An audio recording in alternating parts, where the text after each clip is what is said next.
नमस्कार, नमो नारायण भक्तों, स्वागत है आप सभी का। भक्तों, आइए राधाष्टमी व्रत की महिमा और राधाष्टमी व्रत की कथा हम सभी श्रवण करें। भक्तों, पद्म पुराण में भगवान वेद व्यास लिखते हैं, सूत जी और सौनक जी का संवाद है। सौनक जी महाराज ने पूछा है सूत जी महाराज से कि हे सूत जी महाराज, गोलोक की प्राप्ति अत्यंत दुर्लभ है। कोई गोलोक की प्राप्ति करना चाहता है तो उसकी प्राप्ति अत्यंत कठिन बताई है शास्त्रों में। तो हे महाराज, हे ज्ञान के भंडार सूत जी, ऐसा कौन सा उपाय है, ऐसा कौन सा साधन है, ऐसा कौन सा व्रत साधना है जिसे करने से गोलोक की प्राप्ति सुलभता से हो जावे।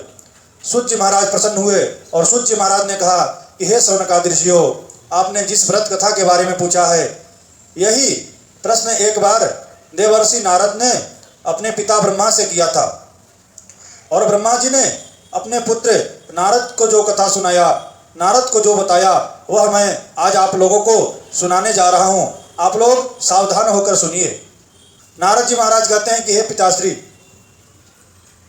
राधाष्टमी व्रत की क्या महिमा है, राधाष्टमी व्रत करने से क्या फल प्राप्त होता है और राधाष्टमी व्रत जो नहीं करता है उसे कौन सा पाप लगता है, कृपा पूर्वक विस्तार से बताइए। ब्रह्मा जी ने कहा कि हे पुत्र, ब्रह्मा जी कहते हैं कि राधाष्टमी व्रत का पुण्य का वर्णन करना हमारी सामर्थ्य नहीं है। यह अत्यंत दुर्लभ और अलौकिक फल प्रदान करने वाला व्रत है। ब्रह्मा जी कहते हैं कि करोड़ों जन्म का ब्रह्म हत्यारा जिसने ब्राह्मण की हत्या किया है, वह भी केवल एक बार राधाष्टमी व्रत कर लेवे तो ब्रह्म हत्या जैसे पाप से उसे मुक्ति मिलती है।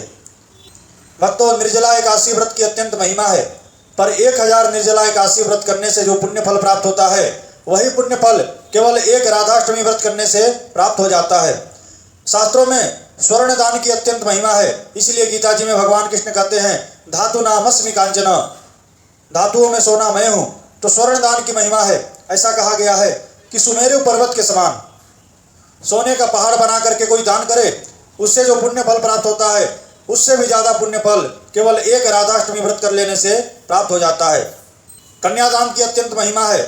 1000 कन्यादान करने से, जरूरतमंद बेटियों का विवाह कराने से जो पुण्य फल प्राप्त होता है, वही पुण्य फल केवल राधाष्टमी व्रत कर लेने से प्राप्त हो जाता है। गंगा आदि धरती की समस्त नदियों में स्नान करने से जो पुण्य फल प्राप्त होता है, उसका 100 गुना पुण्य फल केवल राधाष्टमी व्रत कर लेने से प्राप्त हो जाता है।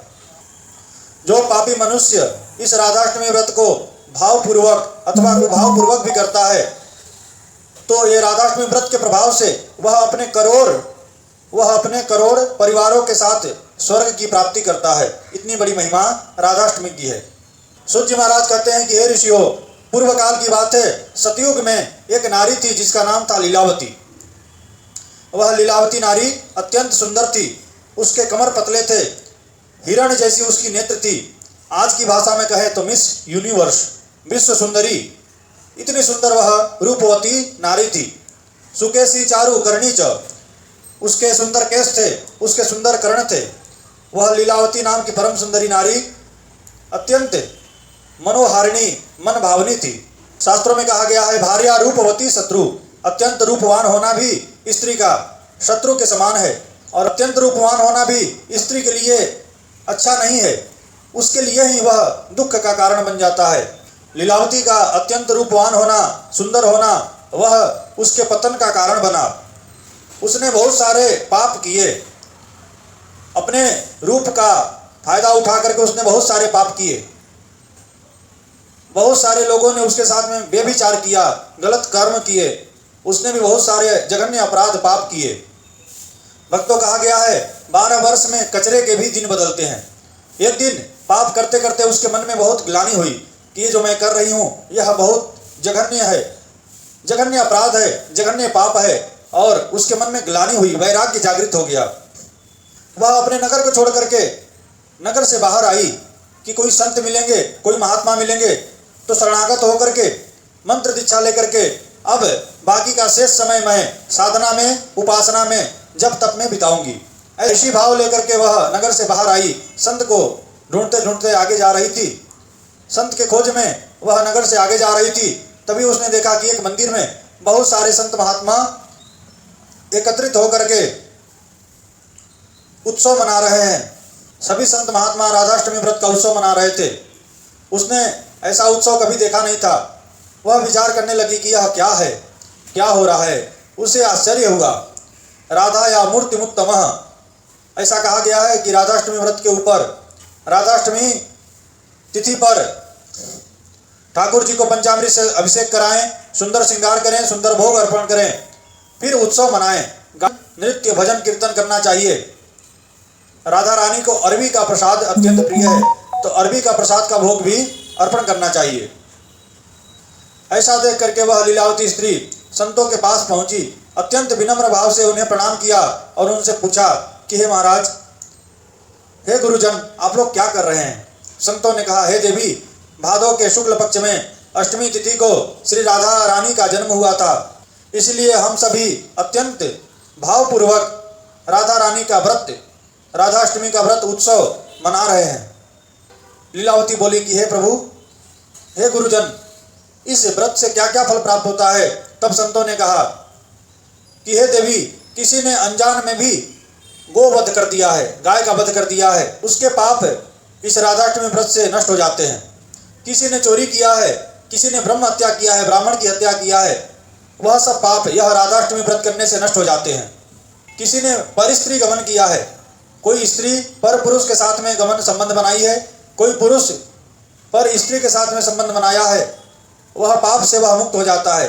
किसी ने गुरु की स्त्री से संबंध बनाया है, उस पाप से वह राधाष्टमी व्रत करने से उसके पाप नष्ट हो जाते हैं। किसी ने विश्वासघात किया है, यह भी बड़ा पाप है, इस पाप से राधाष्टमी व्रत करने से मुक्ति मिलती है। किसी ने स्त्री का हत्या किया है, यह महा अपराध, महापाप है। 100 ब्राह्मण की हत्या के बराबर एक स्त्री की हत्या का महापाप है, तो स्त्री की हत्या जघन्य और महापाप है।